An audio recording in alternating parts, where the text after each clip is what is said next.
لاح براق السعادة والفرح يرعد سحابه، وابتدى ليل الفرح والليلة من أحلى الليالي. بارك الله حفلكم جعل الفرح يكمل نصابه، والسعد والخير دايم فالكم في كل حالي. يا فهد مبروك لك بالقرب حروف وكتابه، يا عريس الليلة يا رمز الوفا درب الخصال. يا فهد بن أحمد اللي كسب عز وهابه، يا عريب الساس والجدين من عم وخالي. أنت عنوان المراجل والوفا ذيب الثيابة، واشهد انك يا سنافي من مطانيخ الرجالي. اكلبي والعز ساسك دون شك ولا غرابة، مسبن الجاني وعوق المعتدي وقت النزال. نسل شيخ ندر في طيبه وسمح جنابه، احمد اللي له مقام معتل بروس الطوالي. والله ان الاكلبي ساس يجمل من هقابه، عزوة بين القبايل تشمخ شموخ الجبال. نعمة والله في عيالك لبه العزم وصلابه، كاسبين المجد والطارات بكبار الفعالي. والعروس تغري طلت كالقمر زين ومهابه، مهرة في زنها بتصدره بين الغوالي. كاملة في وصفها ما في لها ند ومشابه، واشهد انها فرقه في حسنها وزين الخصال. هذه تغريد كلها طيبه واخلاق ودرابه، طيبها من طيب ابوها واصلها بنت الرجال. بنت شيخ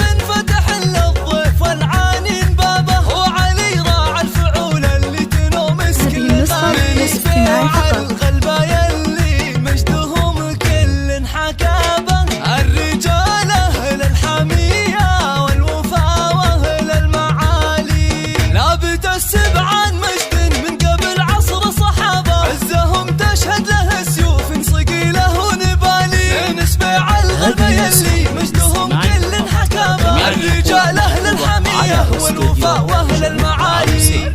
الاستفسار الاتصال على 05 7